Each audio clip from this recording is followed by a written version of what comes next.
Hospitals in this country have been created by Kenyans through Sadaka.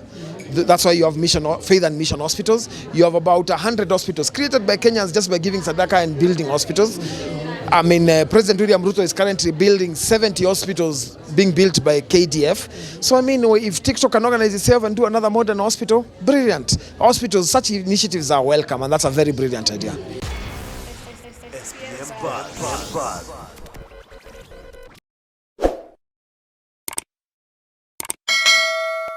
My name is Dennis Itumbi, the head of Presidential Special Projects and Creative Economy Coordination. We were here today for the TikTok Content Creator Summit, where we got our content creators trained on the various issues around platforms. It was a great meeting. TikTok have told us what they have for monetization. We have in turn told them what they don't have. And we've challenged them as government to ensure that we get monetization quickly rolled out, so that full monetization is felt. For instance, the full creators reward program is not available in sub-Saharan Africa, yet it's available in South Africa. We're asking TikTok to be fair around it. We've also asked them to put the hustle a bit in terms of monetization. The idea that only people with 10,000 followers or, to benefit in some parts of the platform, we've asked them, please, reconsider it a little bit so that the guys who are just joining in don't feel left out, so that at least 5,000 entry would be a good thing for people to monetize around. We've also asked them for partnerships. We've asked for a specific button within TikTok Kenya for Kenyan shop. And this happens elsewhere. In go to China, TikTok has specific button for STEM, which now is available in Kenya. But now for Kenya, there is our lifestyle.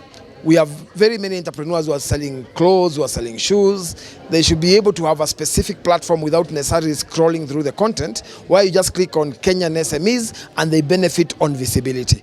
And I think TikTok is not opposed to that. I think they will roll out that quite enough. We'll continue engaging with them. Finally, we've asked them for full M-Pesa integration. We've told them, it's important that our creators get access via M-Pesa, because M-Pesa is a Kenyan innovation and they should benefit. TikTok, being a tech platform, should benefit from it, so that payments come directly to the phone without another third party. So we've had a good conversation, and finally we have also told them that government is willing to add money into TikTok on condition that they provide to us those specific buttons, so that then we are able to reward our creators who do content around housing, around health, around jobs, and government is going to channel its advertising money in those platforms. So I think it was a good conversation. Dennis, you're in a position to tell us what sustainable action plan does the government have for the creators to have a sustainable living as a creator? So I've met content creators in sports, I've met content creators generally, and the key challenge I've handed over to creators is that they need to organize themselves around circles, because the circle law then gives you an opportunity to negotiate with government. Matatus have circles, civil servants have circles, general Kenyans in coffee, tea, they have circles. So creators should take advantage of that organization within circles, because it's tried and tested to form a creator circle, which can scale up to a creators bank. And I was very impressed there. I think it was yesterday, and I saw TikTok creators saying they are going to get a TikTok hospital. Those ideas are very welcome. But now for personal organization, if they created a creator circle for themselves and a creators bank for themselves, they would avoid a lot of pay that they do, and it would also help them to access financing. And that would be a very good thing to do. As they do all the other things, they should also consider their own a creator circle. That is one of the ways that government can help them to scale from where they are. What's your comment on Kenyans on TikTok planning to have a modern hospital? Yeah, well, I've just said it's an interesting idea. I mean, hospitals in this country have been created by Kenyans through Sadaka. That's why you have faith and mission hospitals. You have about 100 hospitals created by Kenyans just by giving Sadaka and building hospitals. I mean, President William Ruto is currently building 70 hospitals being built by KDF. So I mean, if TikTok can organize itself and do another modern hospital, brilliant. Hospitals, such initiatives are welcome, and that's a very brilliant idea. With the new format channels, Itumbi, the government, what is the government creating to ensure that the digital energy of young Kenyans in the digital space are involved into the government policy making in the country? That's one of the best questions I've received since 2023. So I can talk on and on and on, but I will summarize it this way. One of the things that creators can do is partner with government for ideas.